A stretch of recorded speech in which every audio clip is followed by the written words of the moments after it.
itu ternyata seorang perempuan muncul, nah itu berarti ada sesuatu yang akan terjadi. Nah itu melibatkan tentu simbolisasi perempuan, dan nanti di ayat 3 kita temukan lagi ada tanda lain.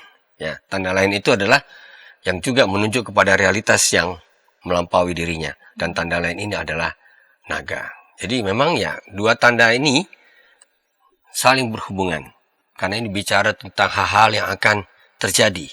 Tanda menunjukkan sesuatu yang akan terjadi.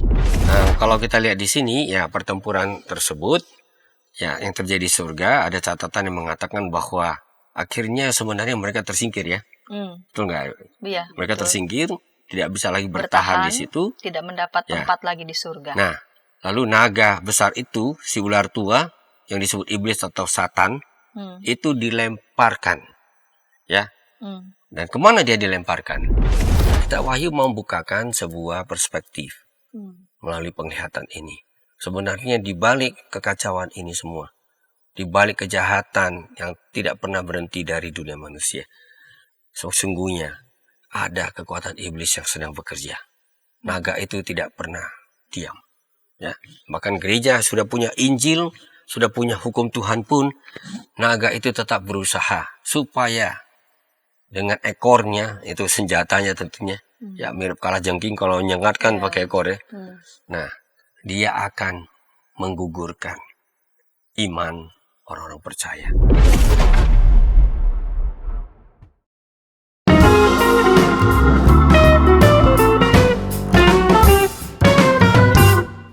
Sahabat TKB TV, sahabat Ngulik Alkitab, kita jumpa kembali dalam program Ngulik Alkitab. Pada episode kali ini kita mengulik Wahyu pasal 12 ayat 1 sampai 18. Program Ngulik Alkitab ini diselenggarakan sebagai media, sebagai sarana bagi kita membaca Alkitab dan tentu saja menggali setiap pesan yang berharga dari setiap teks yang kita ulik, dan tentu saja menemukan relevansinya bagi kehidupan kita sehari-hari di masa kini. Dan untuk mengulik teks Wahyu pasal 12 ayat 1 sampai 18 dengan judul Allah versus naga.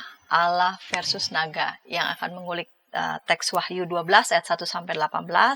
Saya sapa lebih dulu ini Bapak Pendeta Anwar Chen PhD dari Lembaga Alkitab Indonesia. Salam jumpa kembali Bapak Pendeta. Ya, selamat jumpa Ibu Pendeta dan saudara semua yang mengikuti ngulik Alkitab ya, tentang kitab Wahyu yang sungguh sangat menarik ini. Ya, dan kita melanjutkan serial mengulik teks kitab Wahyu ini. Kita akan mulai. Mari Pak Pendeta dapat memimpin kita dalam doa.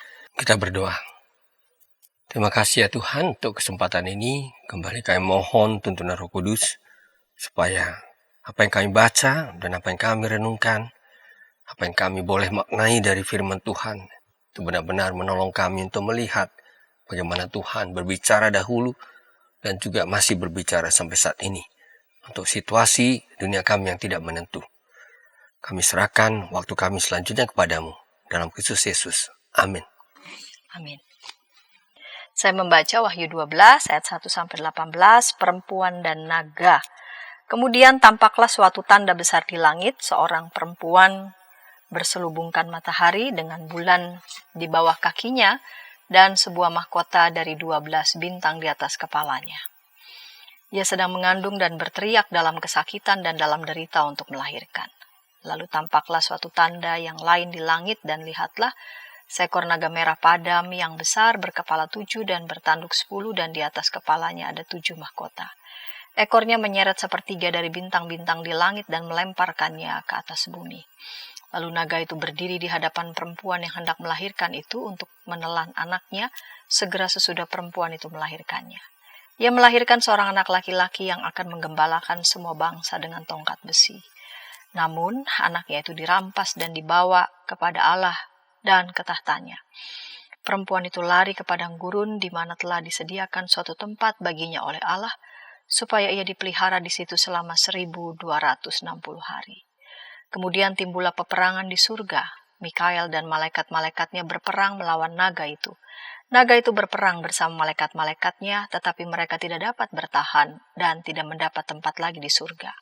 Dilemparkanlah naga besar itu, si ular tua yang disebut iblis atau satan, yang menyesatkan seluruh dunia. ia dilemparkan ke bumi dan malaikat-malaikatnya dilemparkan bersama dia. Lalu aku mendengar suara yang nyaring di surga berkata, sekarang telah tiba keselamatan dan kuasa dan pemerintahan Allah kita dan kekuasaan Dia yang diurapinya, karena telah dilemparkan ke bawah pendakwa saudara-saudara kita yang mendakwa mereka siang dan malam di hadapan Allah kita. Mereka mengalahkan Dia oleh darah anak domba dan oleh perkataan kesaksian mereka, karena mereka tidak mengasihi nyawa mereka sampai harus menghadapi maut. Karena itu bersukacitalah, hai surga dan kamu yang tinggal di dalamnya. Celakalah kamu, hai bumi dan laut, karena iblis telah turun kepadamu dalam geramnya yang dahsyat, karena ia tahu bahwa waktunya sudah singkat. Ketika naga itu sadar bahwa ia telah dilemparkan ke bumi, ia memburu perempuan yang melahirkan anak laki-laki itu. Kepada perempuan itu diberikan kedua sayap dari burung nasar yang besar, supaya ia terbang ke tempatnya di padang gurun, tempat ia dipelihara jauh dari tempat ular itu selama 1 masa dan 2 masa dan setengah masa. Lalu ular itu menyemburkan dari mulutnya air sebesar sungai ke arah perempuan itu, supaya ia dihanyutkan sungai itu. Namun bumi menolong perempuan itu, ia membuka mulutnya dan menelan sungai yang disemburkan naga itu dari mulutnya. Naga itu pun marah kepada perempuan itu, lalu pergi memerangi keturunannya yang lain, yang menuruti hukum-hukum Allah dan memiliki kesaksian Yesus. Lalu naga itu berdiri di pantai laut. Baik Pak Pendeta, Wahyu 12 ayat 1 sampai 18. Ini ada 4 judul ya. Perempuan dan naga, naga dikalahkan, nyanyian kemenangan, naga memburu perempuan itu. Secara umum, tema utama tentang 18 ayat di pasal 12 ini tentang apa Pak Pendeta? Ya, ini sebenarnya salah satu bagian inti ya dari kitab Wahyu ya. Karena semua ya adegan demi adegan gitu, tahap demi tahap, itu pada akhirnya nanti akan digambarkan sebagai pertarungan antara Tuhan dengan lawannya. Dan tentu simbolisasi naga di sini adalah simbolisasi yang sudah kita kenal luas ya. Karena di sini naga tidak lain daripada iblis, dan itu kadang-kadang dikaitkan dengan ular yang ada di Taman Eden. Ya, walaupun awalnya tidak ada hubungan, tapi ketika dia sudah menjadi monster seperti ini, maka kita mengerti bahwa simbolisasi ini mengantarkan kita kepada sebuah tema penting. Kitab Wahyu itu mengerucut di sini. Ya, pada akhirnya pertempuran berskala apokaliptik ya, maksudnya yang menyangkut nasib dunia ini, dan itu antara naga dan perempuan. Nah, ini dia, saya kira ini tidak boleh kita lupakan. Kalau naga tentu kita sadar ya, itu simbol dari monster kuat, luar biasa. Tetapi perempuan justru terkesan sebagai yang ya lemah, yang perlu dilindungi. Dan ini tentu nanti bicara soal gereja. Jadi ini kurang lebih inti dari ya pasal 12. Sebenarnya juga lanjut nanti ke pasal 13. Ya, kita berhadapan dengan wujud manusia perempuan, tapi kita juga berhadapan dengan wujud binatang-binatang yang memang luar biasa ya. Kalau di pasal 12 itu naga, nanti kita baca ada binatang yang keluar dari dalam laut, binatang yang keluar dari dalam bumi, seperti itu. Jadi ini 3 rangkai. Hari ini kita fokus pada rangkaian pertama, yaitu tentang naga itu.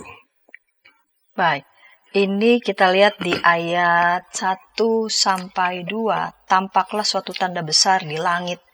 Ada penanda identitas disebut di sana, seorang perempuan berselubungkan matahari. Lalu ayat 2, ia sedang mengandung dan berteriak dalam kesakitan. Ini kira-kira mau bicara tentang apa ini Pak Pendeta? Ya, ini menarik ya. 2 ayat pertama. Jadi rupanya ketika sampai kepada konflik kosmik ini, kalau kosmik berarti yang berskala semesta. Ya. Kalau mau kita sebut perang semesta, inilah perang semesta itu sebenarnya. Nah, itu rupanya merupakan suatu tanda. Nah, bahasa Yunani untuk tanda adalah semeon. Jadi kalau mukjizat sebenarnya pada dasarnya disebut semeon, tanda. Kenapa disebut tanda? Karena tanda berbicara bukan tentang dirinya. Tanda menunjuk kepada realitas di luar dirinya. Jadi kalau tanda besar, dan tanda besar itu ternyata seorang perempuan muncul, nah itu berarti ada sesuatu yang akan terjadi. Dan itu melibatkan tentu simbolisasi perempuan. Dan nanti di ayat 3 kita temukan lagi ada tanda lain. Ya, tanda lain itu adalah yang juga menunjuk kepada realitas yang melampaui dirinya. Dan tanda lain ini adalah naga. Jadi memang ya dua tanda ini saling berhubungan. Karena ini bicara tentang hal-hal yang akan terjadi. Tanda menunjukkan sesuatu yang akan terjadi. Saya kira itu yang paling penting untuk kita petik dari dua ayat pertama ini ya. Lalu kemudian di ayat 3 ada tanda yang lain di langit. Pertama itu yang perempuan, lalu kemudian tanda yang lain di langit.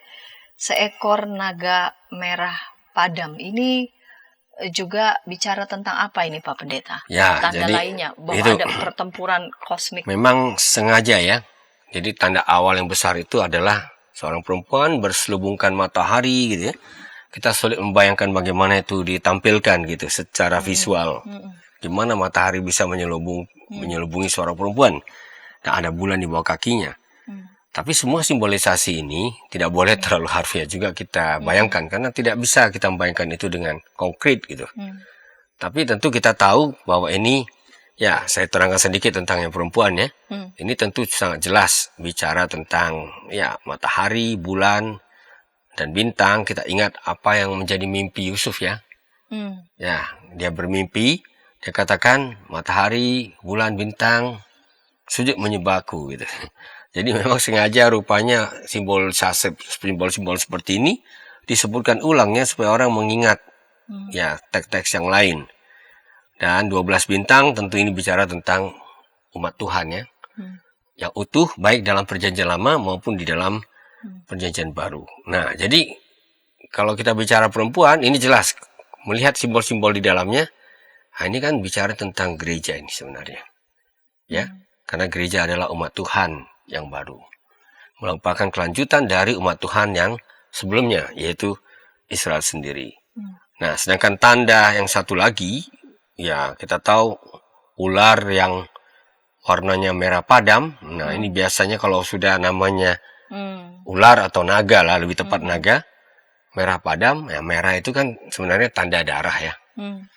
Ini kira-kira mau mengatakan, inilah ular yang nanti akan menghadirkan kekerasan demi kekerasan. Dan juga tentu ini terkait dengan apa yang menjadi nasib dari orang-orang yang percaya pada waktu itu ya.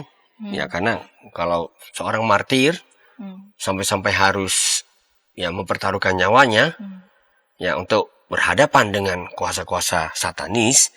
Nah, ular ini atau naga inilah yang menyimbolkan bahwa dia adalah bagian dari pertumpahan darah itu. Ya. Jadi naga itulah yang sebagai simbol ya, ya. sebagai simbol pertumpahan darah itu. Nah, lalu kemudian kita akan lihat nih di ayat selanjutnya ini juga menarik ini Pak Pendeta. Berdiri di hadapan perempuan yang hendak melahirkan itu. Untuk menelan anaknya, segera sudah perempuan itu melahirkannya. Ia melahirkan seorang anak laki-laki yang akan menggembalakan semua bangsa dengan tongkat besi. Namun anaknya itu dirampas dan dibawa kepada Allah dan ke tahtanya. Perempuan itu lari ke padang gurun di mana telah disediakan suatu tempat baginya oleh Allah, supaya dipelihara di situ selama 1260 hari. Dari ayat 4 bagian bawah itu sampai ayat 6. Ini kalau kita baca kita sudah sepertinya merasa begitu siapa yang dimaksud dengan perempuan ini. Nah, nanti kita akan ulas itu lebih lanjut di segmen kedua. Namun sebelumnya kita dengarkan pesan-pesan berikut ini. Shalom adik-adik. Hari ini Kepik berkeliling dari desa ke desa. Kepik pengen ke rumah Pak Tani. Coba, ada yang tahu nggak di rumah Pak Tani ada apa saja? Ayo coba tebak. Apa coba? Betul, ada sapi. Mo.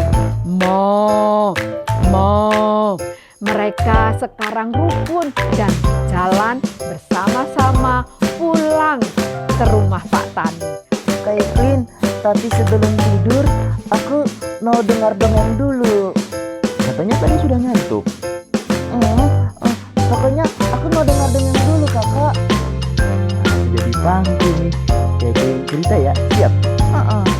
Ayam buta hanya bisa mendengar suara orang berseru-seru sambil berlari. Lari kebakaran. Sekarang kodok lumpuh itu bebas berada di atas punggung semua ayam. Kemanapun ia mau pergi, ayam-ayam siap membawanya dengan senang hati.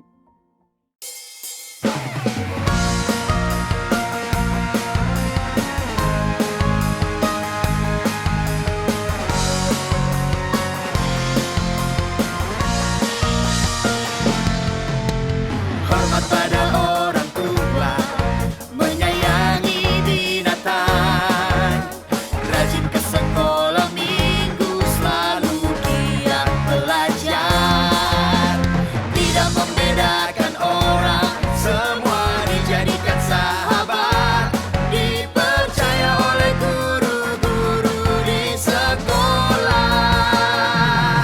Kiki dan Gigi, sahabat yang baik, gembira menolong siapapun, membela yang lemah, menegur yang salah. Kiki dan Gigi, sahabat yang asyik. Hai Kidos. Ku datang dan Inci, betul. Kodok lumpuh dan ayam buta Kidi Time.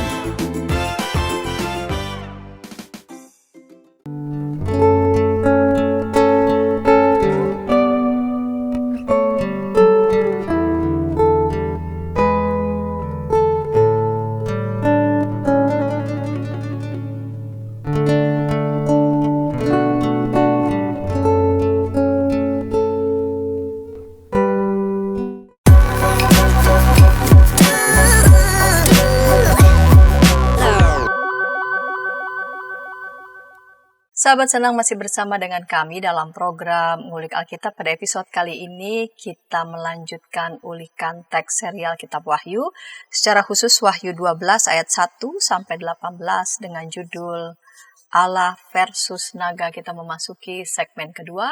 Saya mengundang sahabat dapat berinteraksi di kolom komentar yang sudah tersedia. Baik Bapak Pendeta Anwar Chen, kita lanjut di segmen kedua ini.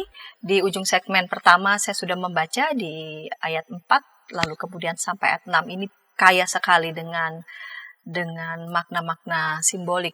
Siapa perempuan ini, siapa anaknya, dan kemudian menarik ada angka disebut di situ 1260 hari. Mari Pak Pendeta. Ya, sekali lagi ya kita lanjutkan tadi yang kita sebutkan tadi ya. Kalau naga merupakan simbolisasi dari monster yang sebenarnya sudah ada sejak penciptaannya dan Tuhan sudah taklukkan ini. Lalu ya ini muncul lagi dalam pertarungan dengan perempuan. Ya, rata-rata semua penafsir atau para pakar yang mencoba memahami ini betul-betul melihat ini sebagai ya simbol untuk gereja ya. Dan gereja itu punya anak, dan kita tahu anak yang dimaksud itu tidak lain daripada Mesias. Nah, Kristus. Jadi kita di sini berhadapan dengan misalnya angka 7, angka 10 ya, 7 kepala, 10 mahkota ya. Kita memang menyadari ini ada hubungannya dengan nanti. Apa boleh buat, ini kita nggak bisa baca kitab Wahyu hanya sepenggal di sini ya. Nanti kalau kita bandingkan dengan Wahyu pasal 17, kita menemukan ini juga simbol dari 10 raja yang akan menerima kuasa dari binatang yang merupakan antikristus. Ya. Nah, kenapa dia yang tadi ya 3 sekian ribu hari ya? Nah, kita 1260 hari. Ya, itu kita ingat lagi dalam ulik Alkitab sebelumnya, ini tidak lain daripada 42 bulan. Ya. Nah, itu mengatakan kepada kita 3,5 tahun. Kalau masih ingat, pada pasal 11 kita sudah membicarakan ini. Ini merupakan simbolisasi ketika antikristus dan para pengikutnya diberikan kesempatan untuk berkuasa sementara, untuk menganiaya umat Allah.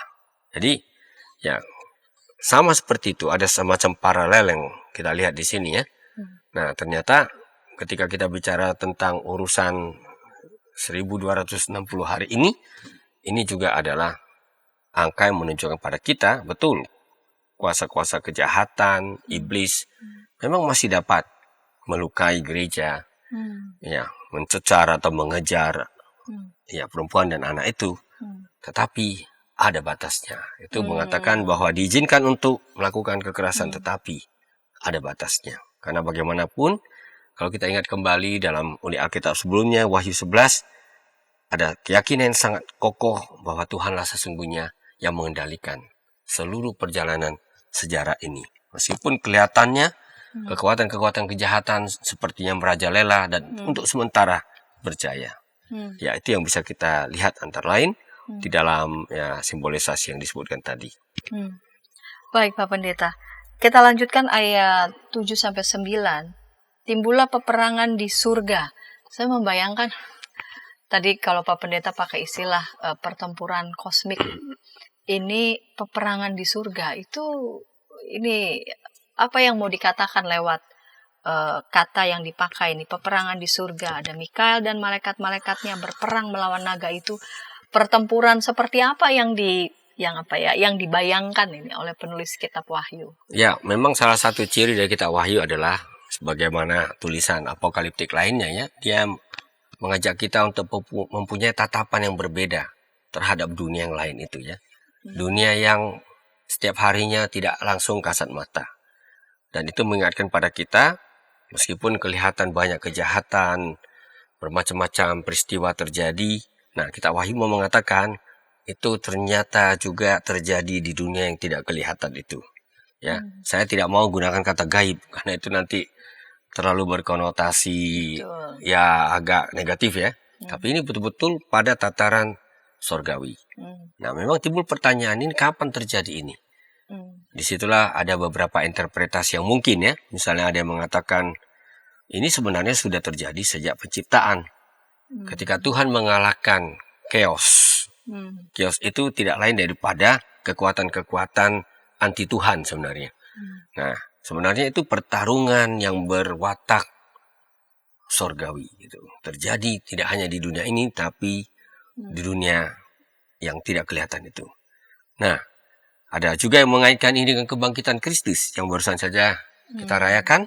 Kebangkitan Kristus itu pada dasarnya juga adalah suatu pertempuran yang membuat kita sadar iblis akhirnya dikalahkan ya. Walaupun masih menunggu pertempuran akhir itu, tapi di dalam kebangkitan kita sudah bisa melihat semacam cicilannya. Bahwa dia akan dikalahkan. Nah, ada juga yang mengatakan ini adalah pertempuran akhir zaman. Setelah 3,5 tahun yang kita sebut tersebut ya. Nah, jadi di akhir zaman ini, kalau di dunia kita ini ada bermacam-macam pertempuran, konflik, tarik-menarik, kuasa kejahatan sepertinya membuat kita menjadi gamang terhadap apa yang terjadi di dunia ini, kita jangan lupakan. Sesungguhnya pada tataran sorga ini juga terjadi. Antara Mikael dan para malaikatnya dengan iblis dan para malaikatnya. Ya. Menarik juga bahwa kita lihat di sini, walaupun judul kita mengatakan Allah versus naga, di sini Allah tidak langsung berperang. Sebenarnya ini bukan posisi yang seimbang sebenarnya. Ya, jadi yang bertempur secara langsung itu di dalam penglihatan yang diterima oleh Yohanes itu antara kepala malaikat. Karena Mikael itu adalah ya malaikat yang katakanlah semacam yang malaikat yang memimpin para malaikat. Nah, jadi antara Tuhan dengan kuasa anti Tuhan terjadi konflik yang sebenarnya tidak hanya pada tataran dunia kita ini, tapi juga pada tataran sorgawi. Itu ya, yang bisa kita petik dari bagian ini. Di sini naga itu berperang bersama malaikat-malaikatnya, tapi mereka tidak dapat bertahan. Naga yang berwarna merah padam itu kan, ini kan ada beberapa teks kitab Wahyu yang juga diulik di pasal-pasal sebelumnya. Itu seperti apa membayangkan naga yang merah padam ini bersama dengan pasukan-pasukannya begitu yang disimbolkan kalau kita bisa kaitkan dengan pasal-pasal sebelumnya, Pak Pendeta. Ya, kalau kita lihat di sini ya pertempuran tersebut ya yang terjadi di surga, ada catatan yang mengatakan bahwa akhirnya sebenarnya mereka tersingkir ya. Betul nggak? Iya. Mereka tersingkir, tidak bisa lagi bertahan di situ, tidak mendapat tempat lagi di surga. Nah, lalu naga besar itu, si ular tua yang disebut iblis atau Satan itu dilemparkan, ya. Dan kemana dia dilemparkan? Ya, menurut kitab Wahyu itu dilemparkan ke seluruh dunia untuk menyesatkan seluruh dunia. Jadi bumi inilah tempat di mana kekuatan-kekuatan satanis itu yang tadinya sudah terjungkal, tersingkir dari surga, kemudian diizinkan untuk, ya katakanlah mempengaruhi, mendatangkan berbagai kekacauan di tengah-tengah dunia ini. Dalam perspektif ini kita harus mengakui kita sebenarnya dibantu untuk melihat kenapa dunia kita nggak pernah rapi. Kenapa dunia kita itu terus-menerus ada pertarungan antara kejahatan dengan kebaikan.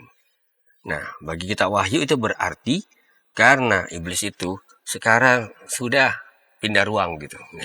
Tempat dia beroperasi justru adalah dunia kita ini. Ya, itulah yang membuat dia kemudian dengan malaikat-malaikatnya ya punya pengaruh juga ya. Jadi kita lihat ya kalau ada bermacam-macam kejahatan, kekerasan terjadi di dunia kita ini, nah ini bukan hanya karena manusianya jahat. Di situ ada memang kekuatan satanis yang ikut mempengaruhi dunia ini. Ya, pada waktu iblis dilemparkan ke bumi kita ini. Ini menarik nih. Jatuhnya dia kemana? Ke bumi, Ya. tapi juga ada di seluruh dunia. Kita maknai bahwa kalau kita bingung gitu, kenapa dunia ini nggak habis-habis udah tua usianya, tapi nggak pernah sulit untuk kunjung-kunjung rapih begitu. Tidak Selalu ada, ada selalu ada, bukan cuma dinamika begitu ya, tetapi memang pertarungan-pertarungan antara kejahatan dan juga kebaikan yang rasanya itu terus-menerus begitu, yang menyesatkan seluruh dunia. Ini ada menarik lagi ini tentang kalau kita lihat di pasal 12 ayat 4 kita kembali ya Pak Pendeta. Ada ekornya menyeret sepertiga dari bintang-bintang di langit dan melemparkannya ke atas bumi. Ini simbol apa ini? Ekor naga itu. Ya kita sebenarnya itu mau mengatakan naga itu punya kekuatan ya. Bintang-bintang biasanya itu bicara tentang kekuatan-kekuatan malaikat atau bahkan bisa bicara tentang gereja sendiri. Ya, jadi ketika naga itu beroperasi, dia juga memang punya kekuatan yang dahsyat ya untuk membuat bintang-bintang berguguran. Jadi yang dimaksudkan bukan bintang-bintang dalam arti fisik ya. Tadi kalau kita masih ingat, bintang itu sering sekali menyimbolkan ya malaikat. Ya, jadi sebagian malaikat atau orang-orang percaya sebenarnya bisa gugur juga dalam pertarungan seperti ini. Di sini amat jelas dia katakan bahwa tidak semua akan sanggup bertahan. Ya, sebagian akan berhasil diseret oleh ekor naga ini ya, kekuatan yang masih tersisa pada dirinya. Jadi ini mau melambangkan kekuatan dirinya begitu. Nah, setelah naga ini dikalahkan, perikop selanjutnya adalah ada nyanyian kemenangan. Ini apa yang mau dikatakan nih Pak Pendeta tentang nyanyian kemenangan? Jadi ada perempuan dan naga, lalu kemudian naga itu lalu kemudian dikalahkan, lalu kemudian nyanyian kemenangan. Apa yang dilihat oleh Yohanes penulis kitab Wahyu ini? Ya, sebenarnya di dalam kitab Wahyu ya, sangat sering terjadi sesudah bermacam-macam bencana, situasi, selalu ada semacam ya puji-pujian kepada Tuhan. Dengan kata lain, ini interval yang memang perlu supaya orang jangan hanya melihat pertarungan itu saja, tapi melihat bahwa sesungguhnya di balik pertarungan itu sudah tersedia kemenangan. Dan itu yang dirayakan di sorga. Karena dikatakan situ ya, sekarang tiba keselamatan dan kuasa dan pemerintahan Allah kita ya, karena telah dilemparkan ke bawah pendakwa saudara-saudara kita. Ya. Jadi itu merayakan kekalahan dari iblis itu sebenarnya. Dan mereka mengalahkan dia oleh darah anak domba. Ya. Jadi sangat jelas ya, kalau kita bicara tentang dikalahkan oleh darah domba, udah pasti ini ya pengorbanan Kristus ya. Jadi mereka mengandalkan karya Kristus di salib itu untuk bisa menghadapi kekuatan iblis ya. Dan kemudian juga mereka mengalahkannya kalau menurut pasal ayat 11 ya, oleh perkataan kesaksian mereka. Nah, apa artinya bagi kita? Rupanya orang-orang yang bersaksi itu adalah bagian dari pertarungan terhadap naga itu, ya.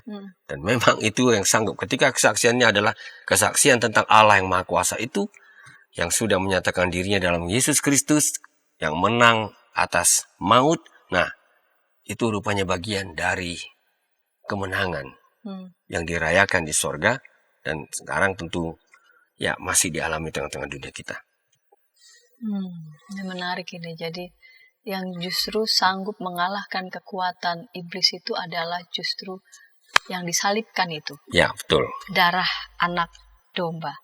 Dan itu yang membawa kemenangan.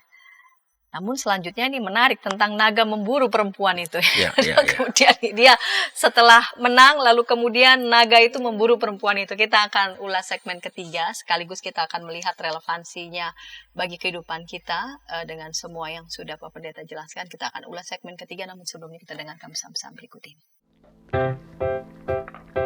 Shalom adik-adik. Hari ini Kepik berkeliling dari desa ke desa. Kepik pengen ke rumah Pak Tani. Coba, ada yang tahu nggak di rumah Pak Tani ada apa saja? Ayo, coba tebak. Apa coba? Betul, ada sapi. Mo. Mereka sekarang rukun dan jalan bersama-sama pulang ke rumah Pak Tani. Kak Evelyn, tapi sebelum tidur aku mau dengar dongeng dulu. Katanya tadi sudah ngantuk. Pokoknya aku mau dengar dongeng dulu, Kakak. Jadi pangku nih. Jadi cerita ya, siap? Ayam buta hanya bisa mendengar suara orang berseru-seru sambil berlari. Lari, kebakaran. Sekarang kodok lumpuh itu bebas berada di atas punggung semua ayam. Kemanapun ia mau pergi, ayam-ayam siap membawanya dengan senang hati.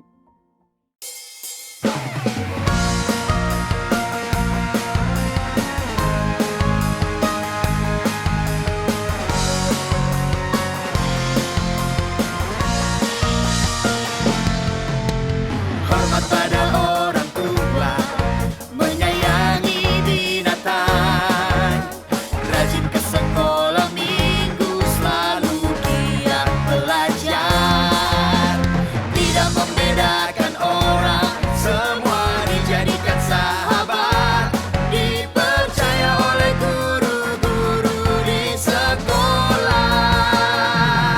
Kiki dan Gigi, sahabat yang baik, gembira menolong siapapun,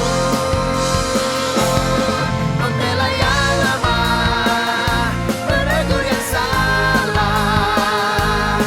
Kiki dan Gigi, sahabat yang asyik. Hai Kidos. Ku datang dan Inci, betul. Kodok lumpuh dan ayam buta Kidi Time.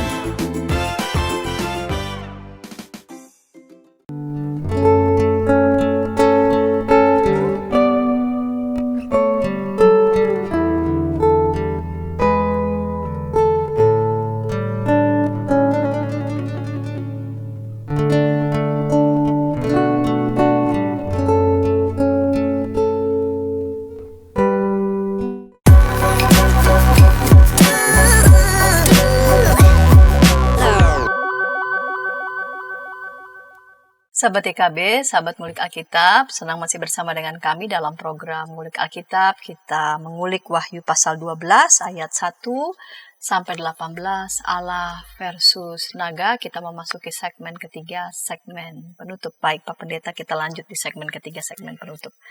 Setelah pertempuran, setelah lalu kemudian naga dikalahkan, lalu kemudian nyanyian kemenangan.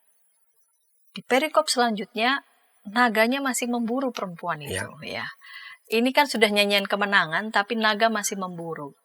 Mengapa dia masih memburu? Berarti masih ada kekuatan yang tersisa. Ini kan dinamikanya ya. Jadi dia menang, tapi ternyata ini belum ending.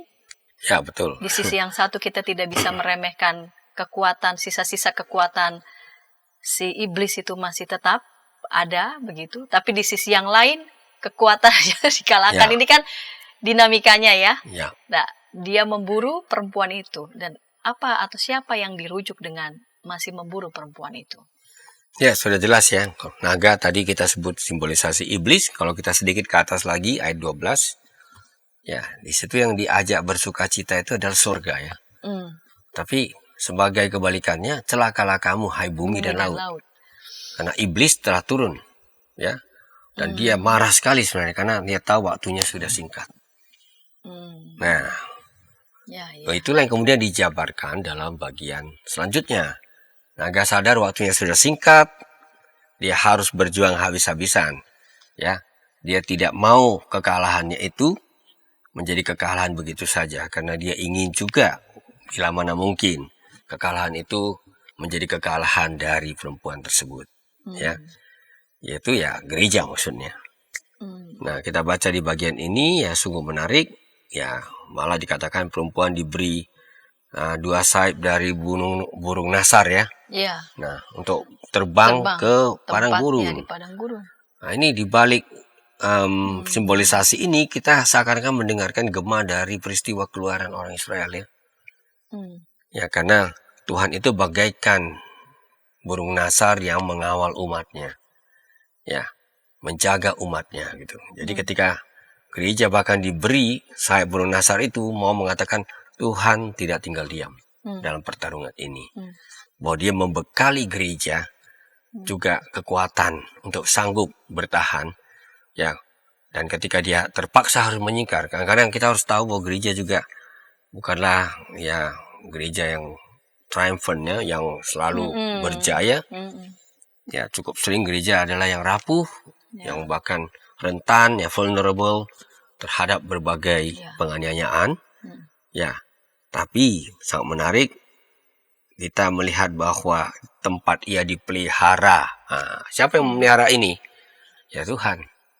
Jadi pertarungan ini, meskipun kadang-kadang kelihatan malaikat-malaikat dan gereja kelihatan seperti kalah, tapi itu bukan kekalahan. Karena ada tempat di mana mereka juga dipelihara, dijaga oleh Tuhan. Ya, tadi sekali lagi selama 1,5 tahun atau 1,5 masa ya. 1 masa, 2 masa, 1,5 masa. 3,5 masa maksud saya, 3,5 masa. Ya, jadi penganiayaan, pengejaran, pemburuan itu tetap adalah dalam batas waktu tertentu. Tetap ada batasnya gitu. Lalu ular itu menyemburkan dari mulutnya air sebesar sungai ke arah perempuan itu supaya ia dihanyutkan di sungai. Namun bumi menolong perempuan itu, ia membuka mulutnya dan menelan sungai yang disemburkan naga itu dari mulutnya. Ini maknanya apa ini, Pak? Ya, memang itu bisa membingungkan ya. Jangan-jangan ini yang mempengaruhi visualisasi tentang naga yang menyemburkan air gitu. Atau api, bahkan api dari mulutnya. Nah, di dalam Alkitab kita tahu air adalah simbol kehidupan, tapi juga adalah simbol maut. Ya, karena dunia sebelum ada kehidupan itu adalah dunia yang diselimuti, dilingkupi oleh air di mana-mana. Nah, jadi naga ini berusaha untuk membinasakan gereja ya, dengan menyemburkan, ya ini salah satu interpretasi yang mungkin, dusta dan aniaya terhadap umat Tuhan.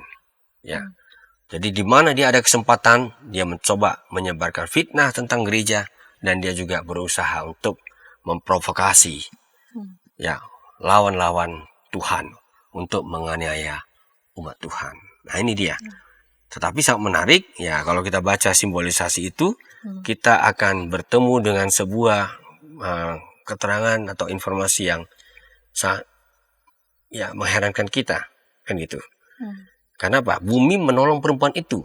Ia membuka mulutnya, bahkan menelan sungai. Ya, dan ini kembali mengingatkan kita pada simbolisasi pada peristiwa keluaran ya. Ya. Jadi ya, laut pernah menelan tentara-tentara yang mengejar Israel. Nah, sekarang yang ditelan itu justru sungai itu, air itu yang menyimbolkan maut. Mau tidak mau ini ada gaung tentang kebangkitan Tuhan. Bahwa ya apapun yang terjadi, memang penganiayaan itu bisa sedahsyat sungai yang menyimbolkan maut. Tetapi toh pada akhirnya ini akan ditelan sendiri oleh Tuhan, oleh kuasa Tuhan. Dan naga itu pun marah pada perempuan itu, lalu pergi memerangi keturunannya yang lain yang menuruti hukum-hukum Allah dan memiliki kesaksian Yesus. Lalu naga itu berdiri di pantai laut. Ini apa maknanya ini? Terlebih lagi ayat 18, berdiri di pantai laut. Ya, artinya dia siap-siap lagi ya. Oh, selagi Ya. memantau. Ya, dia terus mencari kesempatan ya. Jadi dia marah dan dia akan terus lakukan itu terhadap gereja di sepanjang masa. Saya kira itu sangat jelas. Gereja sepanjang masa akan terus-menerus berhadapan dengan iblis dan pengikut-pengikutnya. Dan Jadi keturunannya dimaksud adalah gereja tidak lain. sepanjang masa. Ya. Gereja Dan itu membuat kita sadar, ya pertarungan itu ternyata berlanjut sampai sekarang. Ya, dia di pantai ya melihat lagi mana lagi peluangnya yang memungkinkan dia untuk terus menghabisi gereja. Nah, saya kira itu membuat kita sadar kita perlu senantiasa berjaga-jaga karena memang rupanya naga itu tidak pernah berhenti. Kita ingat kembali tadi katakan waktunya sudah singkat. Dia tahu sudah akan berakhir. Jadi sebelum berakhir dia mencoba ya merampas orang-orang percaya sebanyak-banyaknya. Selama waktu masih Selagi waktu masih ada ya. Iya. Jadi dia ingin Jadi kalau menggunakan gereja waktu. Injil selalu bicara soal pertobatan, kesempatan bagi orang-orang untuk menjadi umat Tuhan. Tapi jangan kita lupakan juga ada perspektif lain. Di sisi lain, iblis juga menunggu-nunggu berapa banyak orang-orang percaya yang akan gugur. Ya, dari akan dirampas dalam begitu pertarungan terhadap naga itu. Ya, baik. Pak Pendeta, kita tiba di penghujung segmen ketiga dan juga episode ini. Apa relevansinya untuk kita semua di bawah judul Allah versus naga ini? Bersama dengan pengikut-pengikutnya, baik dari pihak Allah dan juga pihak naga si jahat. Ya, saya kira sangat jelas ya. Sering sekali ada orang merasa kok dunia kita ini kacau. Baru tenang sebentar, tiba-tiba muncul lagi pertarungan. Seperti yang sedang kita alami akhir-akhir ini ya. Dan sering sekali orang mengatakan, wah ini kelihatannya dunia makin jahat. Ya itu kesan-kesan seperti itu tidak salah. Tapi itu hanya pada tataran fenomenal. Hanya gejala-gejala saja. Nah, kita Wahyu membukakan sebuah perspektif melalui penglihatan ini. Sebenarnya di balik kekacauan ini semua, di balik kejahatan yang tidak pernah berhenti dari dunia manusia, sesungguhnya ada kekuatan iblis yang sedang bekerja. Naga itu tidak pernah diam. Ya, bahkan gereja sudah punya Injil, sudah punya hukum Tuhan pun, naga itu tetap berusaha supaya dengan ekornya, itu senjatanya tentunya, ya mirip kalajengking kalau nyengatkan pakai ekor ya. Nah, dia akan menggugurkan iman orang-orang percaya. Saya yakin sebagian ini sedang terjadi ya. Ya, apa buktinya? Ya, kita tahu bahwa gereja ternyata berhadapan dengan bermacam-macam arus pengaruh.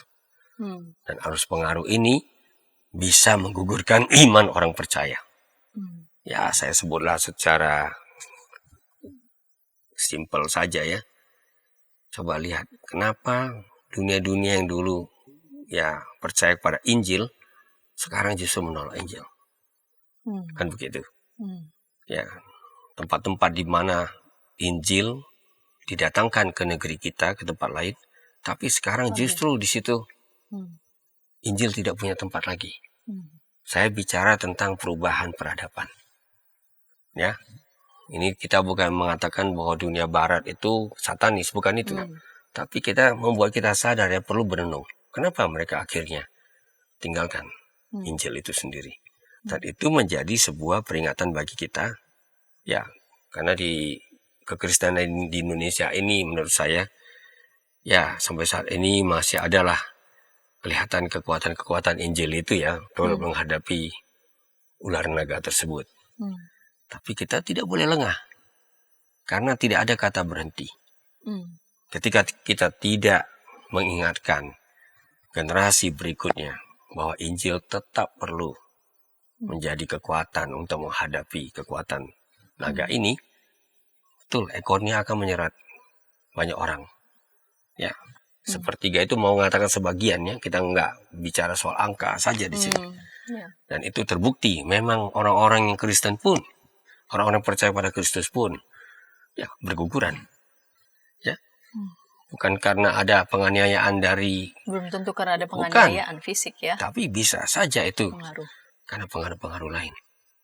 Materialisme misalnya, orang nggak percaya lagi, hidup ini nggak perlu ada Tuhan dan sebagainya. Ya, saya rasa kita diingatkan kembali. Ya, naga tidak pernah berhenti.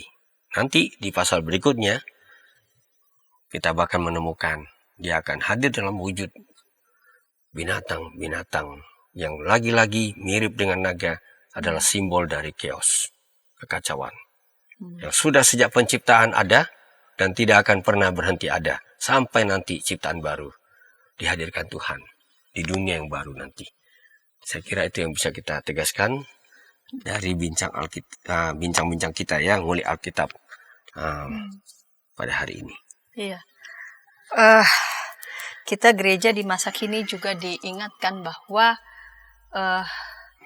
pertempuran menghadapi kekuatan-kekuatan kejahatan iblis dengan segala macam hal tidak selalu berupa penganiayaan secara fisik, tetapi juga lebih banyak pada pengaruh ya, pada ide-ide, nilai-nilai, ideologi, dan bisa saja membuat kita gamang menghadapi itu semua ya, seolah-olah bahwa nilai-nilai yang sangat materialistik itu seolah-olah tidak ada, seolah-olah dianggap lebih powerful ya daripada nilai-nilai kebenaran Injil. Nah, kita yang hidup di era kini dengan berbagai macam tantangan, kita juga diingatkan bahwa di satu sisi kita percaya bahwa darah anak domba itu telah menang, ya. Tapi di sisi yang lain, jangan anggap remeh juga. Ya, itu dia ya. Pertarungan belum selesai. Jangan anggap remeh juga pada kekuatan si jahat iblis yang mencoba untuk menyesatkan semua anak-anaknya, terlebih lagi ya pengaruh-pengaruh ide ataupun juga ideologi-ideologi tertentu yang menyesatkan kita. Terima kasih Pak Pendeta Anwar Chen untuk kesediaan mengulik pada episode kali ini. Dan ketika tayangan ini boleh memberkati sahabat dapat membagikannya kepada sebanyak mungkin orang dan dapat menekan tombol like maupun subscribe sehingga boleh mendapatkan update dari tayangan YKB TV. Kita akan menutupnya dalam doa. Mari Pak Pendeta memimpin dalam doa. Kita bersatu di dalam doa. Sekali lagi Tuhan, kami bersyukur kepadamu karena melalui ngulik Alkitab hari ini kami dapat melihat bagaimana Engkau bertarung dengan lawan-lawanmu yang disimbolkan dengan naga dan pengikut-pengikutnya. Kami sadar sepenuhnya gereja yang disimbolkan sebagai perempuan sungguh Tuhan rapuh. Dan kapan-kapan sebagian dari kami pun bisa disengat oleh naga itu sehingga berguguran. Tidak lagi berpegang teguh kepada Injil yang menjadi sumber kekuatan untuk menghadapinya. Kami sadar Tuhan, kami berada dalam dunia seperti ini. Dunia yang masih terancam oleh berbagai-bagai jenis chaos, kekacauan. Oleh karena itu, ingatkanlah kami, umat-Mu, gereja-Mu, untuk terus Tuhan berjuang, untuk terus mengandalkan darah anak domba itu, supaya kami tidak akan pernah menyerah sampai akhir. Terima kasih untuk pembelajaran hari ini. Biarlah itu membekali kami dengan semangat Tuhan untuk terus bersaksi bagimu. Karena itulah juga salah satu jalan bagi kami untuk menghadapi serangan dan tipu muslihat dari naga dan pengikut-pengikutnya. Terima kasih ya Tuhan. Terpujilah Engkau. Dalam Kristus Yesus kami mohon. Amin. Amin.